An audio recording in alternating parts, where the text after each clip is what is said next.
Hello and welcome to Horror Cult Trash Over, the show that discusses all the masterpieces and trash pieces of genre cinema. I'm Gary. And I'm Chris. Happy Thanksgiving! I mean, it's 2 days early, but you know. To our American listeners, as you know, last week we covered a Thanksgiving film by the name of Alien Abduction. We have another Thanksgiving film this week, and it's also another request episode. This was requested by Ryan from the Movies So Bad They're Good podcast. And, this is... Well, we say Thanksgiving in the lightest sense. I mean, Alien Abduction happened around Thanksgiving. This film, Home Sweet Home, happens around Thanksgiving. It's not really... say, like... a Christmas film, you know. It's a Wonderful Life is a Christmas film. Home Alone is a Christmas film. It's surrounded by Christmas, whereas I found the last two films just sort of happened to be happening around Thanksgiving. I think the same... There's a turkey involved. I think it's still the same thing, but because there's obviously so little Thanksgiving films, I mean, there's literally this, Blood Rage, and I mean Alien Abduction and the fake trailer for the Eli Roth film in Grindhouse. That I think that was literally just called Thanksgiving. But that's it. I think that's why people, we have to associate these with Thanksgiving, because that's really the only kind of films we've got for that sort of. Yeah. I think the filmmaker had the intentions of jumping on that bandwagon, because obviously before this you'd have Black Christmas. Was April's Fool's Day before this? No. I think April Fool's Day was afterwards. And then you had the likes of obviously Halloween. So I think New Year's Evil, Christmas Evil may have been before or after this. But I think I think the filmmakers did try jumping on that bandwagon. But essentially, all that's very Thanksgiving-y, if that's a word, about any of these films is that families are gathered round a turkey. Yeah, no, pretty much. But then in fairness, I'm not 100% sure. I mean, us being British, I don't think either of us are 100% sure about what Thanksgiving really entails. No, not really. And I think that's I think there's a lot more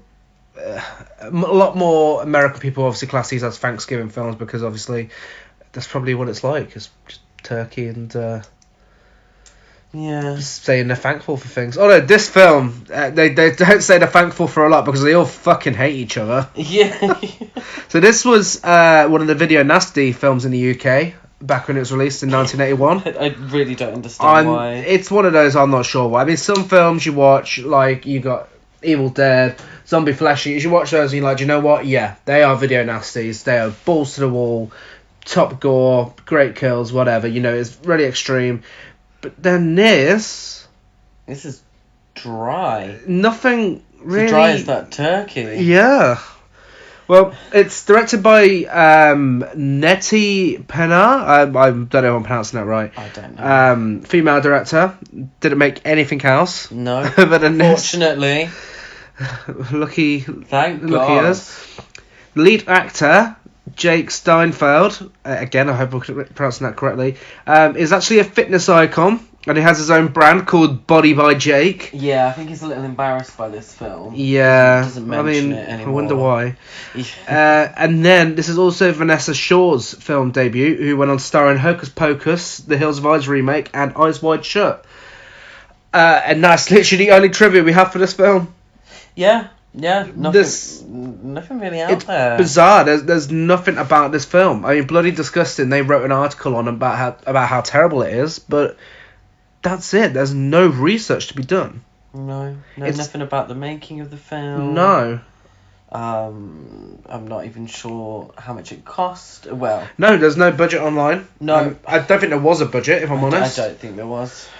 But yeah, this is something else. Awful. It's truly, truly awful. It's the most bizarre slasher film I've ever seen. It's a terrible, terrible film.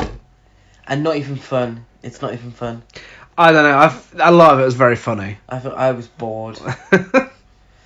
But anyway, we might as well get through it. Yeah, the plot is an escaped mental patient makes his way to the Bradleys' Thanksgiving celebrations, where he plans to make them a little less thankful. I mean, that's not really possible because they're not thankful at all anyway. And also, the most confusing thing about this film is the relationships between everyone. It's so confusing. I mean, the plot description describes them as the Bradleys family, but I think one of their names is Bradley. It doesn't make any sort of sense at all. From what I can gather, this is what I got from the end of the film. I think Bradley is the first name. It's from his first name and his surname. Bradley is the lead guy. He's the dad. His girlfriend, what was her name?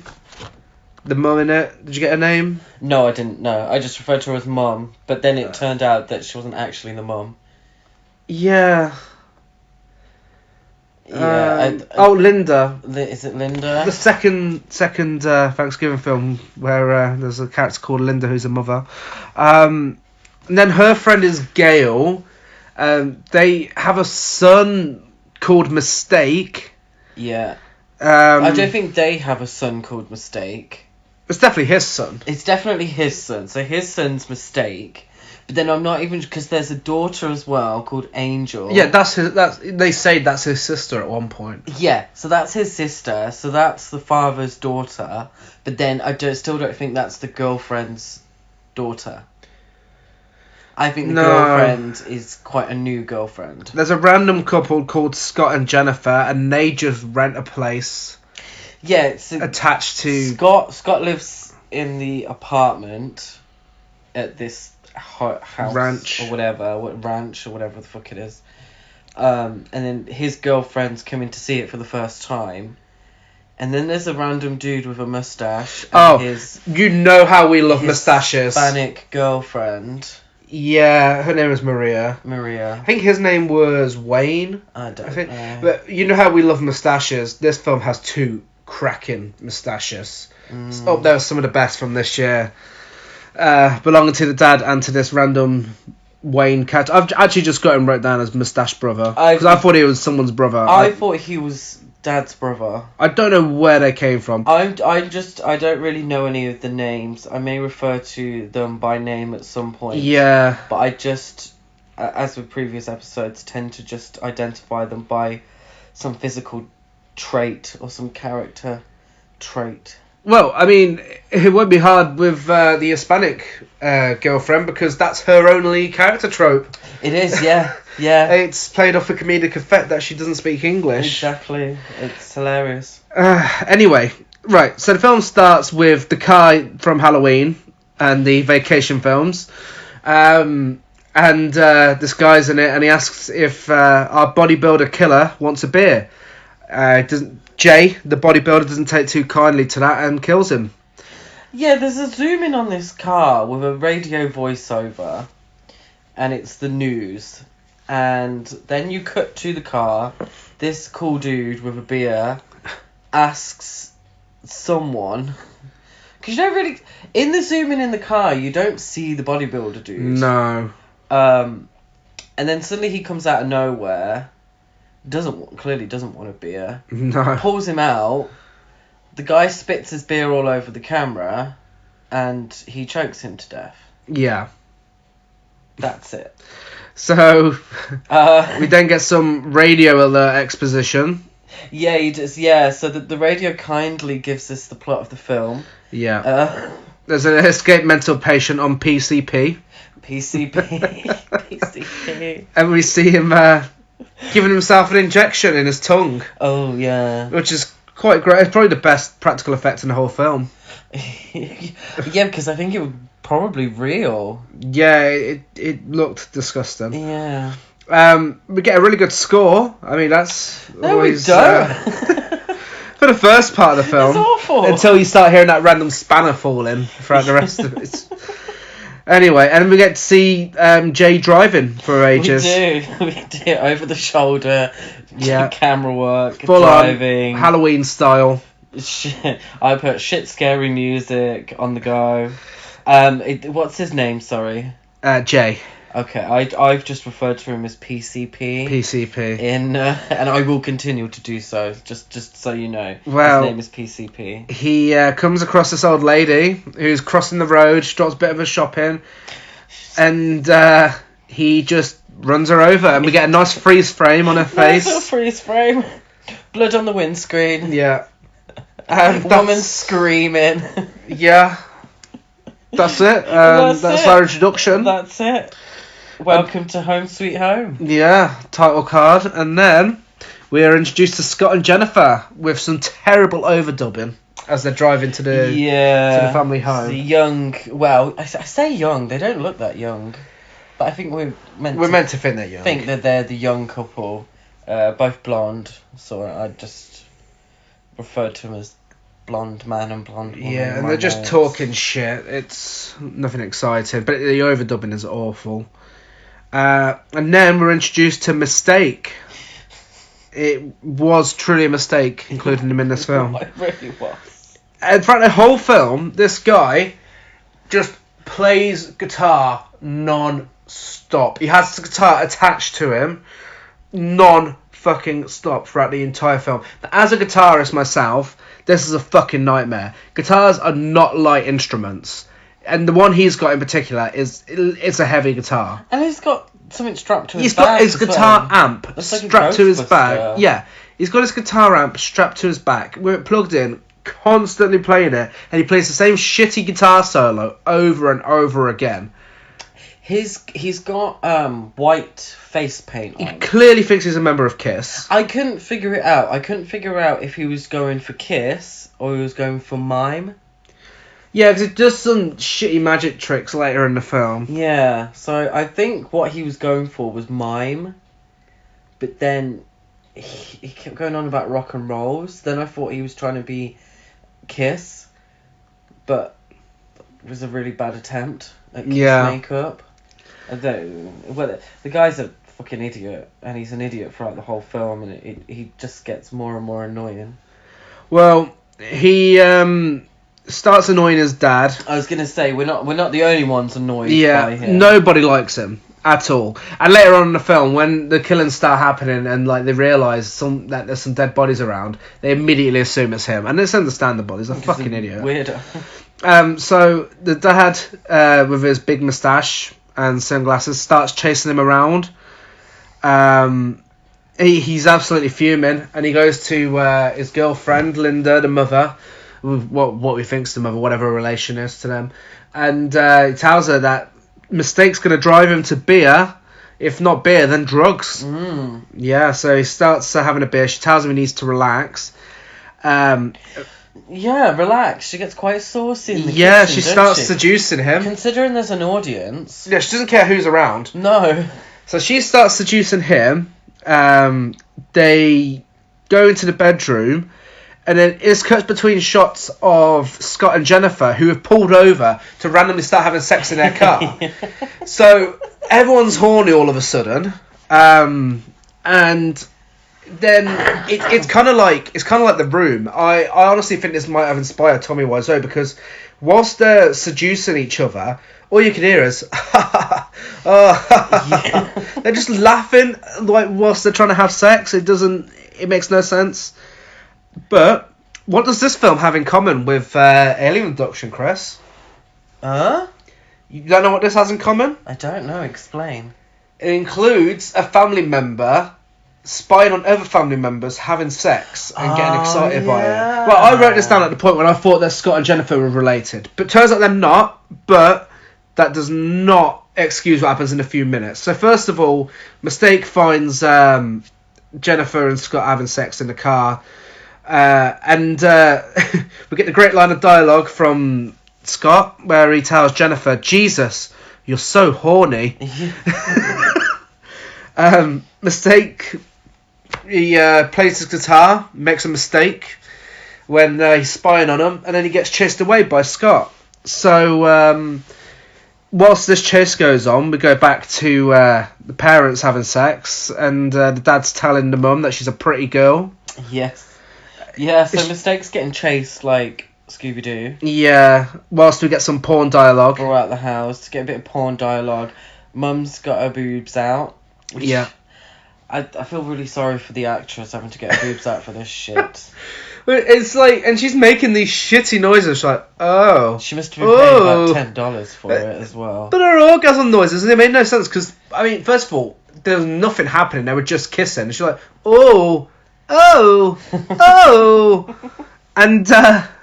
and then the chase continues through the house. They burst into the room, and his dad, or his mum, maybe not his mum, I don't know. I don't think it's his mum. His dad is there, getting it on with this woman, and the exact words come out of Mistake's mouth. Oh, wow, my lucky day. 2 for the price of 1. Why is that your lucky day, you fucking weirdo? I don't know if that's a boob joke, or I don't know if it's the fact that he's caught 2 couples in the act. I think that's what he meant. But it's like in Alien Abduction when he's spying on his brother having sex. Why would you want to watch your dad having sex? Yeah. Why are you so happy about that? It's fucking weird. Yeah. So then the chase continues, but now the dad's chasing him around, and then the mother starts chasing him around. Yeah, she starts threatening to kill him, and like really, like I thought she was gonna murder him there and then. She keeps going on about killing him. He goes, rock and roll forever. He does say rock and roll forever, unfortunately. Yeah. And whilst this is going on, he's being all rock and roll and being chased around. The dad starts chatting up Jennifer, but he's not the only person to do this because every fucker in this film wants to chat up Jennifer. This poor Jennifer, she's only judged on her looks Yeah. throughout the whole freaking film. This is her first time meeting them, and everybody's just sexually harassing her. Basically, yeah. Everyone's trying it on in front of her boyfriend. Yeah, and he doesn't give a shit. He seems quite happy with it. And then, whilst the chase is still going on, Mistake turns to his mum or stepmom, and he says the exact line of dialogue, "Let's get it on, baby." Yeah. What the fuck? When I was like, okay, it can't be his Either mum. way, even if that's a stepmom, that's still fucking weird. That is weird. That is very weird. We're going through this film really fast. Yeah, there's not much to say. There's not a lot to say. It's just, whatever happens, happens. This might end up being our shortest episode. I wish it was our shortest film. But the film is short. It's an hour and 20 minutes, and it felt like it was twice that length. Especially when it gets to the third act and you can't see anything. So they end up with the room with the Spanish woman. Who's singing. She's performing very badly. With an That's acoustic the guitar. joke. She can't speak English and she can't sing. That's her character trait. Yeah. And then her boyfriend with the mustache man, informs Jennifer that she's a lovely dish. I thought he said, "Who is this lovely bitch?" I found that way better than It was who who is this lovely dish? So Jennifer's judged on her looks once more. His girlfriend doesn't give a shit. Yeah. No. Well, no, she can't understand English, can Oh she? yeah, true. Sorry, I forgot. Oh, he also tells Jennifer that she's a hot and she's her jalapeno. Oh. So he must be Mexican, I assume. That's the stereotype they're going for because he's got a moustache and he's talking I about. don't know. It's very stereotyping. It's a lot of stereotyping in this It's film. a very confusing film. It's Yeah. very confusing. I don't know who these people are. You've got to figure out a lot for yourself. Yeah, and I had to use IMDb at some points just to figure out who the fuck. Even IMDb's not very helpful with this one. No, not at all. No. Yeah. So a really bad actress. That's what I have it down as. the mum's friend. Oh, Gail.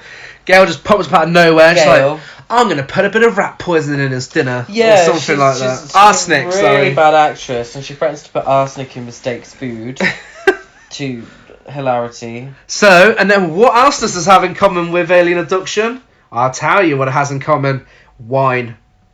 A big plot point of this film is the mum and Gail going to find some wine. Is this just a Thanksgiving I haven't watched Blood Rage in a while. Is this what happens in Blood Rage? Do you know what? I think the mum in Blood Rage might have been an alcoholic. There's potential there. I remember her being weird. But we need to watch that film again. That's a pretty good film. We need to go to America for Thanksgiving one year and see how much wine is actually consumed. Well, it's best not to judge. We get through our fair share here in the UK, don't we? Yeah, on any day. Any day, yeah. Fridays. So yeah, I just got. She's a really bad actress. Yeah, I've just got written down. This family is a nightmare. Yeah. None of these characters are likable at all. It's just one big fucking mess. I would not like to spend an hour in the same room as these people, let alone a fucking full weekend like they were planning to do. This is just awful. They're all just arguing and chatting up this Jennifer, and it's yeah. I'm not even going to try and make sense of it. So Gail and Mum drive to the store because Mum has forgotten to get the wine from the store. A crime. She'd been to the store earlier in the day, forgot the wine, so they've gone to get them in Blonde Dude's car. Yeah, but you're missing something out here. What the fuck am I missing? When they're going to the store, they whip out their best outfits, and they are serving. Are they? Yes, they are serving pure shopping outfits. That's the only redeemable thing about this. Well, isn't that Gail wearing a slinky black dress? Yes!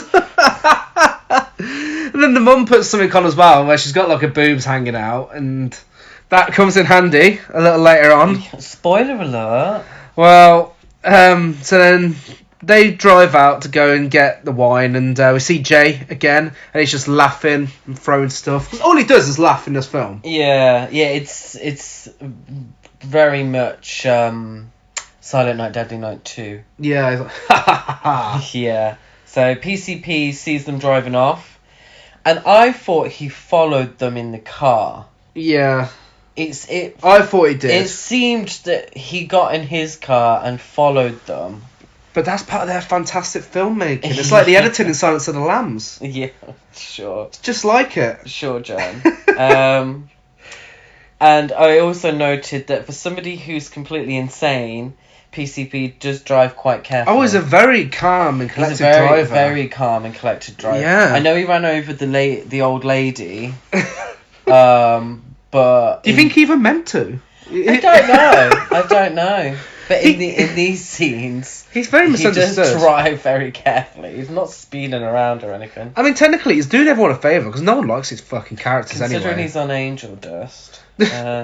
Speaking of angel dust, yay! Well done. The next scene, we get introduced to our final member of the family, and her name is Angel. And now this is the actress who went on to be in much better films.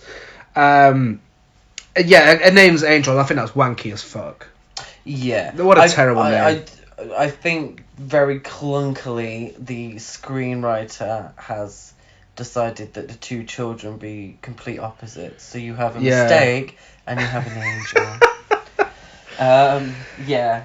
Yeah. Very so clunky. Moustache brother, character, whatever, moustache guy, is asked if he wants a drink, and if his girlfriend, his stereotype girlfriend, would like a drink.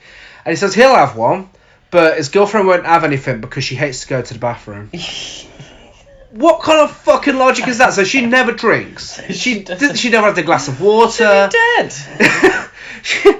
She doesn't consume any sort of drink whatsoever. She'd be dead. Well, because she can't be bothered to go to the bathroom. If she's got an issue with pissing, she mustn't be eating anything either. Anyway, she can't piss in the toilet. She can't shit in the toilet. So Jay arrives at the house to do everyone a favour and put people out of misery. Cuts the power. Then the dad gets the power up and running on a generator. Okay, it's still daylight. It's still daylight, and they're worried about the lights in the house. You wouldn't even have the lights on. It was so bright that they wouldn't even have the lights on. No.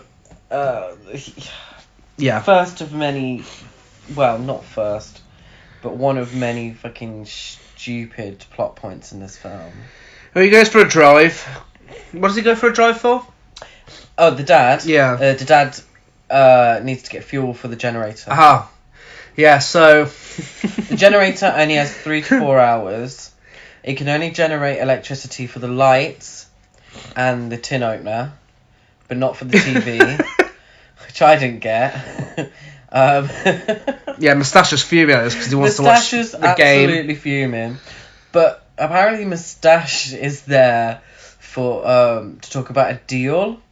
So this is when I realised he wasn't the brother. Oh, that's what he was on about with the deal. So he's like, oh, hurry up back, because I need to talk to you about a deal.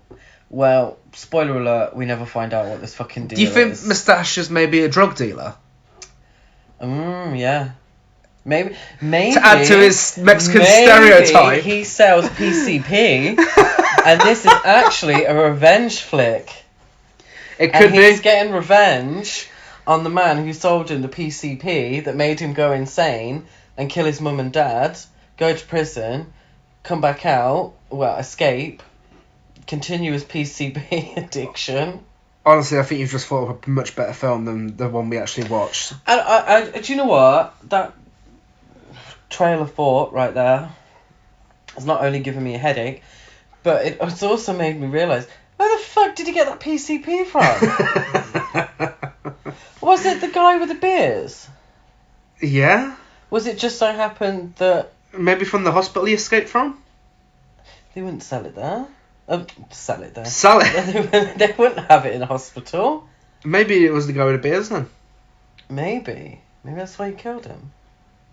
Could have been. And then injected his tongue. Yeah. Because he's escaped from a mental institute, so he wouldn't have had any in there, would he?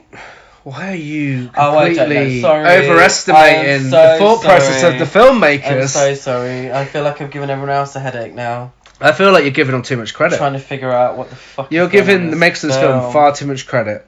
So the dad drives off, finds the Michael Myers car, and instead of being a good, honest man and driving a little further to go and buy some petrol, he is an absolute piece of shit and steals the petrol from that car. I'm honestly, the more I think about it, the more I like the killer in this film.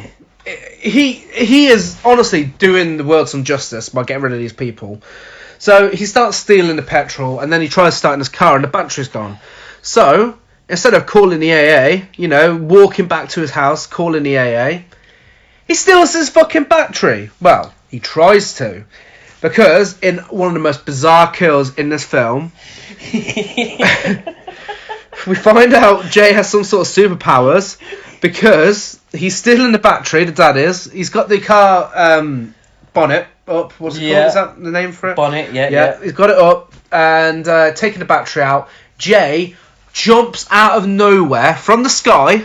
He just fucking leaps at the bonnet to jump on it, close it down on the dad's head whilst screaming. Yeah, what I don't get is that we've got, before this, a shot of PCP hiding in the woods, and we see a flash of a knife. Yeah. Very similar to Friday the 13th. Uh-huh. And we're like, oh, okay, Dad's going to get it. He's going to get stabbed or whatever. We've seen this knife. No. He does a flying splash that the Ultimate Warrior would be proud of onto the bonnet, and that kills him. Yeah, kills Dad. Crushes him. Him. Oh, fucking hell. As much as I love Friday the 13th, we have that to blame for this fucking pile of shit. Like, Friday the 13th spawned so many terrible rip-offs, didn't it? I mean, you got this, you don't go in the woods alone, fucking... Oh, God. Yeah. I'd say Nelga Massacre. Nelga Massacre, that's a piece of shit. Yeah. All these lovely films that Friday the 13th inspired. Thanks a lot. Well, thanks, Sean Cunningham. Yeah. So, yeah, he gets killed, thank God. Go back to the house where Moustache is making out with his girlfriend. And Mistake's performing a very long magic trick. Yeah. And he also says, how dare you touch the woman I love. Now, at this point, it could be joking, it could be flirting. We find out later in the film, he's being very serious at this point. He genuinely is infatuated with Spanish girlfriend. So, then Mistake plays some shit solo again. Exchanges creepy I love yous with his sister. That's when he does the magic trick. He's with Angel, and she's like, I love you, and he's like, I love you. Oh, God. What is with this guy? Mistake is that character in the slasher film that is the Joker. So in the original Friday the 13th, and I fucking hate this character in each of the films. So you've got Friday the 13th, what is his name? The one that fucking pretends to be dead and shit. The one that gets killed off screen. Yes. The character you want to see get killed on screen. Yes, the one that you actually really want to get it good. Yeah, I think everyone will know who you're on about. And then Friday, what was his name? Shelley in the third one. Shelley in the third one. In the second one, he survives that character. Yeah. Which is the gormless ginger guy. So I think this is that interpretation. Uh-huh. But I think Mistake is given far too much screen time. Oh, yeah. Way too much. His stupid white painted face and his fucking stupid guitars on screen throughout like 80% of this film. Yeah. It's ridiculous. Yeah. So Hispanic girlfriend's still singing after Mistake does his magic. The Gale and the mother are now lost. Yeah, I don't get this. Well, just before this, you have PCP. What I thought was cutting the electric again, but it's not. No, it cuts the phone wires. The telephone wire. Yeah. So then you have the mum and Gale, who are now lost in the woods. Now it's gone dark. Now it's gone really fucking midnight, pitch black, far too dark. And on this podcast, there's usually one point for each film that I bring up time and time again throughout the podcast because it appears throughout the film many times. How fucking dark this film is absolutely ridiculous. This will give Alien vs Predator 2 a run for its money. There are scenes in this film that happen in complete black. Yeah. You cannot see a thing, and it's not in the same way that a better film would have a black screen for a bit of suspense and tension, and would use sound to a greater effect. No, it's just because this is a shit film with shit cinematography, with a shit camera. Yeah. And you cannot see a fucking It probably thing. didn't have the money for lights. And you can barely hear anything. Yeah, which is brought upon in this next scene where Moustache Brother goes for a drive and he gets his throat cut, but there's no noise. No. Yeah, you don't even know what's happened. It's a mixture of darkness and not being able to hear anything. And yeah, he gets murdered, thank God. Someone says, has anyone seen Angel and her brother? Now, this is the point where I started questioning the family relations, because I was like, okay, if they're talking about it like that, like Angel and her brother, they're not related. And then that's when, then I realised they weren't all related. Yeah. Mistake realises that Moustache Brother's gone, the mum's not back, Gale's not back, the dad's gone. So he's really happy about this and suggests a party. And confesses his love for the Hispanic girlfriend. Some more. Tells how much he loves her. And then Jay spies, it shows you... Oh no, that's a little later on. Yeah, you've gone way ahead. I've gone way ahead. You've gone way ahead. Wishful thinking. I was going to say, I wish the fucking film had cut this quickly. Scott and Jennifer decide to go and check out the apartment. Where are we, Gary? We are... So the mum and Gale are lost. Yeah. Mustache Man has gone out to... He's dead. Find... Yeah, so PCP was in the back of his car, slit his throat, even though you couldn't see a fucking thing. So then... The blonde couple, they finally get to the apartment. So they're gonna do the nasty. Finally, he's been waiting all fucking day for this to go to the apartment. Mistake confesses his love for Hispanic girlfriend. Yes, yeah. And then we get back to the mum and Gale. Oh no, before that happens... by the police. No, you're missing a very key scene. This is fucking confusing. This fucking film is so fucking confusing. I don't understand. Oh no, hang on. Yeah, or no, is it you? No, you are missing a key scene. Did you write this film? Mistake and Hispanic girlfriend do a long-awaited duo. Oh. They start singing, badly playing guitar together, and it's a fucking nightmare. And then... Thanks for that. And then the police pull over the mum and Gale for speeding. Yeah, even though the car's not moving. I really didn't think they were going that fast. Also, it's pitch fucking black. So, I don't know how they even saw I didn't even see the car any moving. car. No, the car sort of came to a halt. You had the sirens, and then the car sort of came to a slow halt. Yeah. The police get out, inform them that they're speeding. The mum's top comes down. The flashlight is directly on the tits. How can I help you, officer? Yeah. The police officers fall for it. Yeah. And you can't give me a ticket. and they don't get a ticket. Yeah. And She's had a hard night. And she informs her friend that the dynamic duo win again. And the one of the police officers says, "I'd like to get into that tonight." Do you know what? And then the two women are a bit like that as well. Ooh, those officers were cute. Everyone wants to fuck everybody in this film. Everyone is just so horny in this film. It's unbelievable. What I'm hoping you can help me with, Gary, is were they lost on the way to the shop?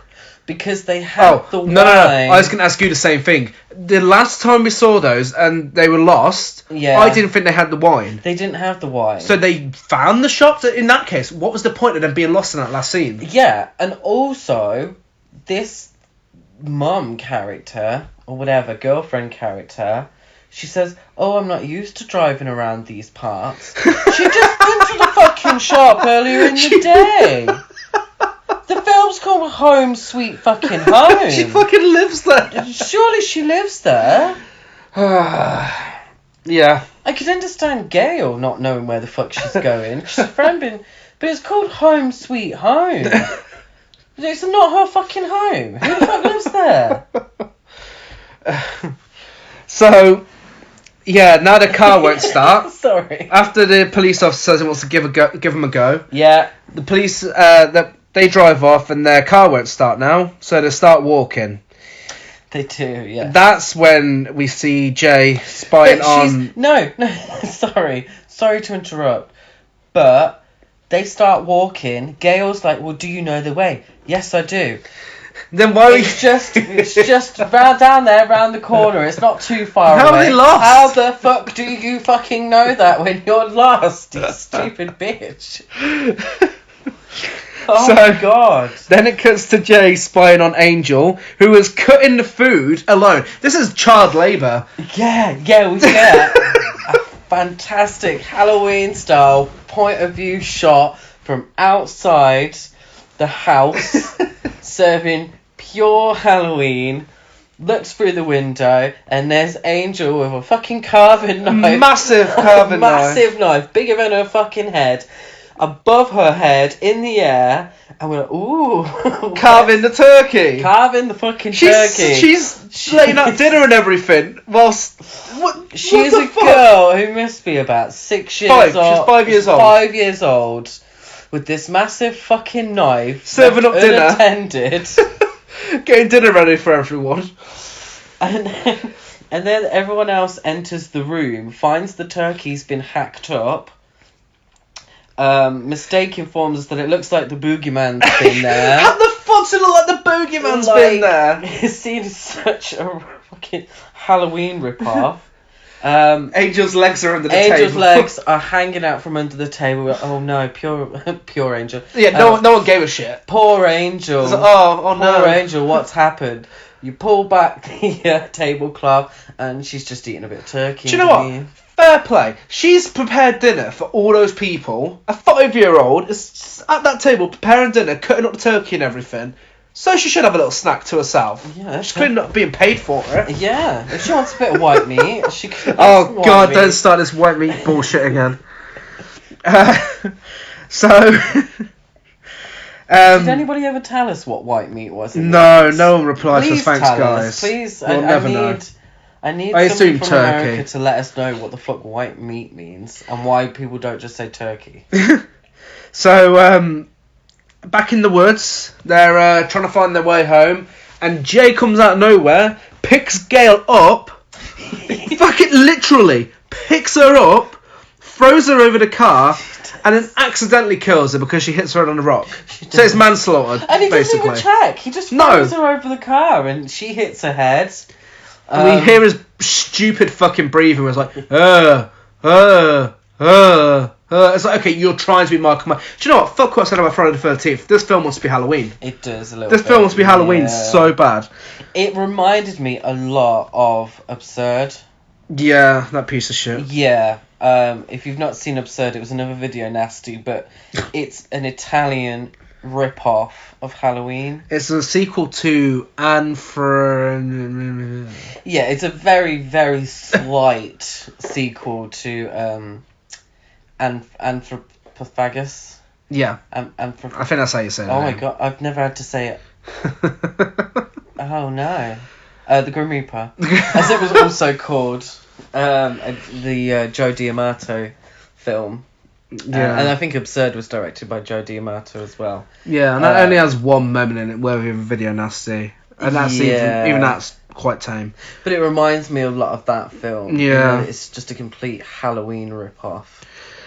Jay then kills the mother somehow. I put it. I think he stabs her to death. It's so dark you can't see. Yeah. So Gail's thrown over the car bonnet. I wish they would have just gone like Hulk Hogan or Ultimate Warrior. Lou Ferrigno. Yeah. No. Ultimate Warrior would have been fantastic in this film. So yeah, they throw them over the car bonnet. The mum throws a bottle of wine at him. That smashes. He picks up the broken part. Yeah. Even though he's got a knife. We've seen the fucking knife earlier. But he picks that up. Being resourceful. Chases her through the woods, I think. Because again, it's so fucking dark. You can't... And this is... The Texas Chainsaw Massacre is obviously, a fantastic film. And one thing that it gets right is that it's moments in the pitch black, you can still fucking see what's going on. So it keeps the suspense of being in dark, but also us as an audience, it seamlessly does it that we're not left in the dark ourselves. Whereas this film leaves us in the dark because we've got no fucking clue what's going on. Yeah. So he's chasing her with this broken bottle of fucking wine. She's running through the woods. I have no idea what's happened to the knife. And this is another thing in the film that I just don't understand, is that he's meant to be this insane killer on PCP, drugged up, high as a fucking kite on angel dust, yet he stalks like he is Michael Myers. Yeah. Whereas, I've seen the videos online, people high on spice, these zombie people in real life who are on these bath salts and shit, they're not stalking people, they're batshit crazy, and they're going around, being violent. And that's what I don't get. This film could have been over very, very quickly. Yeah. But he's stalking her through the woods, whatever. He suddenly appears out of nowhere, swipes at her. Yeah, something with a like broken that. bottle. I honestly couldn't see. All I heard was the noise of it. Yeah, so he sort of swipes with it rather than stabs with it. Which makes no sense to me. But then she's dead. And then we get back to the house where they've decided, you know what? Everyone's gone missing. We're not really concerned about them anymore. Let's have dinner. Finally, gonna sit down to a stone fucking cold dinner. That was prepared by a 5-year-old. Yeah. And Mistake thinks that, Hispanic girlfriend can't put her own dinner on a plate. Yeah. So he stands up and he starts throwing food on a plate. My actual favourite moment of the film happened just before this, and I don't know if you noticed. Oh, really? Yeah, just before this. So the blonde dude is for some reason fingering the salad. I don't know if I don't know why his hand's in there, but he's messing around with the salad. he goes to his girlfriend, "Do you want some salad?" And she goes, "Yes, please." And then she goes, "Where's the salad?" And it's right in front of her face. And he goes, "I'll do that for you," handing the salad once again, putting it on her plate. So I don't... I was making notes at this point. I think I missed this. I have no clue what was going on there with that fucking salad. It looked like a shit salad anyway. But he's fingering this salad. She's asking where it is, even though it's right in front of her fucking face. It's the only genuinely funny moment in the film. And then, and then Mistake starts throwing food onto Maria's plate. Yeah. And then he throws it onto her dress. Yeah, you can tell it's a Thanksgiving film because she gets a bit of cranberry sauce on her dress. Yeah. So they stand up and he plans to take her out, get her a t-shirt.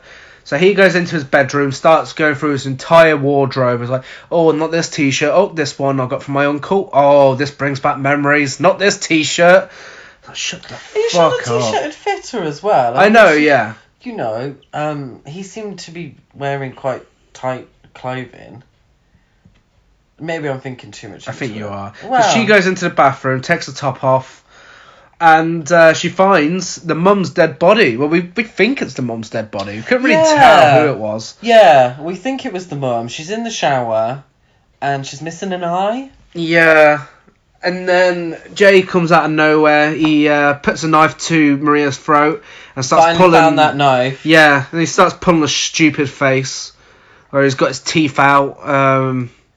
Mistake finds them, and in order to, compromise with Jay, he tries to offer him a performance of a guitar solo and some magic tricks.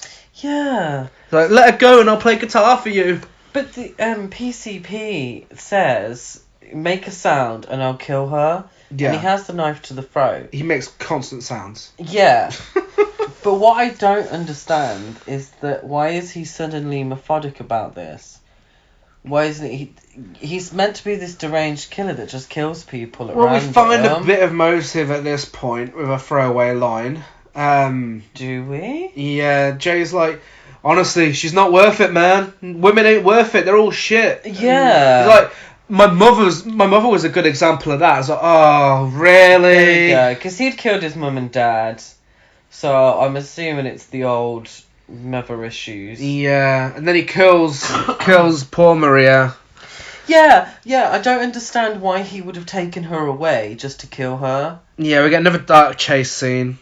And yeah, another dark chase scene with Mistake. But then, the moment we've all been waiting for. So he's not just targeting women, even though what he said seemed to be... Yeah.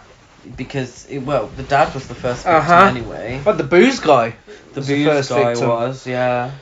But then, the moment we've all been waiting for, Jay catches Mistake and he electrocutes him with his guitar lead. Don't think that's how it would work. I've accidentally touched a guitar lead whilst it's been plugged in many times. I'm still alive. But apparently, if you put a guitar lead up to someone when it's plugged into an amp, you could murder them. Yeah, and the guitar strings get frazzled. Yeah, guitar strings get frazzled. I don't know. I mean, at least Mistake is dead. Thank God. Frazzled. Then, throughout the rest of the film, it is just... This is when it really... The boredom kicks in because it is just dark, stalking. Yeah. It's just Scott and Jennifer talking shit. It's... Yeah, so we're happy that Mistake's been killed. Scott keeps saying he'll be right back. Yeah, we get a lot of be right backs. Yeah. A lot of be right backs. He finds Maria's body. Yeah, assumes it's Mistake. Starts shouting Jennifer's name. Jennifer! Yeah. Jennifer! Yeah. They reminded me very much of Ginny and her boyfriend at the end of Friday the 13th Part 2. Oh, you're being far too kind to this film. Yeah, sorry. So Scott finds Maria, runs back. Jennifer seems really pissed off because obviously he says that there's a killer out. And then what's the line that you were really obsessed with? She said. What? Where she says about, if he's still out there. No, my one was about being a mother. Oh yeah, no, that's a little later on. No, yeah. But she's like, well, if he's murdering people, then he's still out there. He's going to come for us. And it sounds so staged. Serving some Adrian King. Yeah. So they go into the house. Scott pulls out a knife. And Jennifer's like, what have you got that out for? And she seems so angry at him. It's like, well, do you want protection? Well, that's the thing, yeah. So, yeah, they assume it's a mistake, and mistakes go around killing people. Understandable. And then... The lights go out. Yeah, they have a sit down by the fire. Just what we fucking needed. Yeah. The lights going out. They have a sit down by the fire. And literally, Jennifer's just sitting there with Angel between her legs, just cuddling her. That's it. That's all she's doing. And Scott just turns to her and he's like, Jennifer, I never knew you'd make such a good mother. And what does she reply? It just feels so natural, caring for a child. What the fuck? She's not doing anything. She took her to the toilet. That was it. Yeah. She took her to the toilet and sat down in front of a fire with her. Like if she was if she wasn't motherly, she would have just left Angel to die. Just be like, oh, fuck you. Well, then Scott goes up and goes on another adventure. A solid 10 minutes of him just checking things and reporting back to her and going back again. Just checking things in the dark. And then Jennifer completely contradicts herself about caring for a child when Angel says, a mere 5 minutes or so after she's already been to the toilet, she's like, I need to go to the toilet again. And Jennifer just turns to her like, well, yeah, I am not taking you to the toilet because I cannot be asked to move from this fire. Like, what the fuck? She's like, I am not moving from this fire. I am not moving from this fire. She's far too warm. She's far too warm there, so she can't be asked to move. Angel basically is told, you might as well just piss yourself because I'm not taking you to the toilet. But I don't know. If I was in this situation and I knew there was a killer on the loose... Yeah, they don't care. If the kid needed a piss... Yeah. I'd say, mate, just go... There must be a plant somewhere or something. There must be something. Go take it in the corner. Yeah, but that's not even the reason. She doesn't care that there's a killer out there. She just can't be bothered to move from the fire. It's true. She's too comfortable. So, Scott was like, look, do you know what? If you're not going to take her, I'll take her to the toilet. So... They get up, go to the toilet, and Jay jumps out of nowhere like he does throughout the whole of this film. Just leaps out of nowhere, starts screaming and laughing. His stupid face is visible again. And then Jennifer stabs him. Yeah, where did this knife come from? Yeah, is this the knife that she had such issues with? Yeah, because he put it down, didn't he? She was upset about it. So she very slowly stabs him in the back. Yeah. Then they run away, and again... Her great mother skills, they fucking forget the child. They forget Angel. And then they get to the car and like, oh shit, Angel. And then they run back and Jay jumps out of a door and slits Scott's throat. Another less character, thank God. And then Jennifer goes back into the house, and this is what I really had trouble coming to terms with. She goes back into the house. She's hiding, and she passes out. Yeah, well, he's following her. PCP's following her through the house. And there's this weird... Did you not get the music in this? Oh, yeah, this is what I was on about earlier. It sounds like a spanner being dropped. Yeah, but it's also... I thought it sounded a bit like circus music. Yeah, it was quite comedic. It was weird. Yeah, and it stops abruptly. Yeah. It just stops. Nothing happens for it to stop. There's like this clown music going on. Does she faint? Yeah, she just passes out. She just passes out, and then we randomly see his feet. Yeah, so he doesn't kill her. He has the chance. He has the chance to kill her there and then, and he doesn't. It just cuts to the next day. Yeah, so we see his feet, then it randomly cuts to the next morning. It's daylight now. The police find Gail's body. They leave the body there and carry on forward. So they must have been pretty close to the house. Yeah, and then we see Jennifer slowly leaving the house. And of course... She emerges from some sort of... Is it a cupboard? Yeah, like I think so. I don't know what it is, like a pantry or something. Yeah. She's crawling on the floor. Yeah, she slowly leaves. She No emerges from explanation. that. There's Yeah. no explanation to where Angel's gone. No. And as she's slowly leaving, Jay jumps out of nowhere again and starts screaming and laughing. As Knife always. still in his back. Knife still in his back. Knife still in his back. Then the pervy police turn up and they shoot him. They do. And then after Jennifer screams on the floor for a bit, she gets into the police car. And fucking Angel's in the police car. Yeah. Somehow she's in the police car. It doesn't make any sense. It doesn't. And then the police officer says there's one survivor. Oh, the police officer lists off everything that he hasn't found out yet. Yeah. He's like, there's one survivor, there's multiple bodies everywhere. How the fuck do you know this? You've only just turned up. He knows everything that's happened. By all accounts, only Gail's dead. Yeah, and then Jay opens his eyes and it's the end of the film. Yeah. Wow. The killer comes back for one last scare, He opening does. his eyes. Yeah. He's killed off all the unlikable characters and comes back. That's it. That's the Home film. Sweet Home. That is Home Sweet Home. What a load of shit. But it was so bad it was good. No, I It don't was even fun- think come on, that. it was No. funny. No, it wasn't. No. There was one real funny moment, and that was the salad fingering. Other than that, the only laughs I've got was just us talking about it now. Yeah. I didn't think it was funny. Do you know what? I thought it was genuinely really fucking boring. I couldn't see half the film. I thought there were too many massive plot holes. There were no special effects really to speak of. No. Because all the kills... So the PCP tongue, I think. Yeah, that was the only thing that really happened of note. Because the other kills were either off screen with some splatter of blood, or it was too dark to fucking see anything.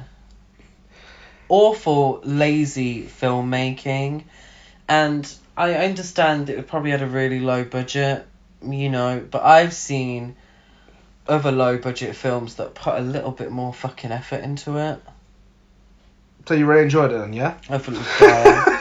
I thought it was seriously dire. Yeah, it's a 1 star from me. I wished I could give it minus stars. I genuinely thought that was atrocious. And, like I was saying to Gary earlier, a film like The Room, it's a bad film. I understand that. It's a bad film. But at least they put some fucking effort into it. $6 million worth of effort. There was a whole film dedicated to the making of The Room because Tommy Wiseau maybe put a little bit too much effort into it. Maybe he should have given some other people work to do. But this film, I don't understand what happened for it just to be so shit. Well, I'd like to say this is the last trash film we're talking about for a while, but I'll be lying. What's next week's film? Next week's film is Batman and Robin. Trash royalty, straight from the 90s. Do you know what? I haven't seen it since I was younger. It's got a bad rep.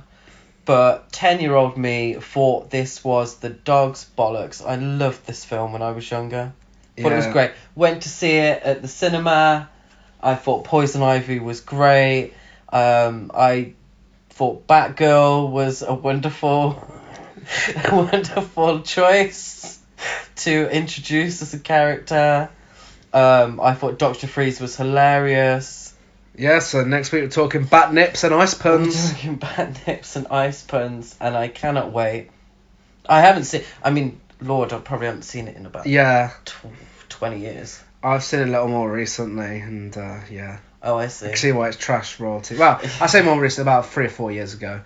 But yes, so that is our episode next week. Again, happy Thanksgiving to our American listeners. Yes, celebrate by watching Home Sweet Home. Yeah. We are thankful that we didn't have to watch this film again. Watch Blood Rage instead. And yeah, so that's it. So check us out on social media. We are Horror Cult Trash on Twitter, Horror Cult Trash over on Facebook and Instagram. I'm Gazmo205 on Instagram, GazCruise92 on Twitter. I'm Chris Barker 823 on Twitter, Instagram, and Letterboxd. Deadite Gaz 92 on Letterboxd. I didn't think of plugging that. No, I'm trying to use Letterboxd a little more. I'm kind of getting used to it. Yeah, go give us a follow. And also, if you're listening on iTunes, then give us a rate, review, and subscribe. Everything else, like and follow. And that's it. We will see you same time, same place again next week. Bye.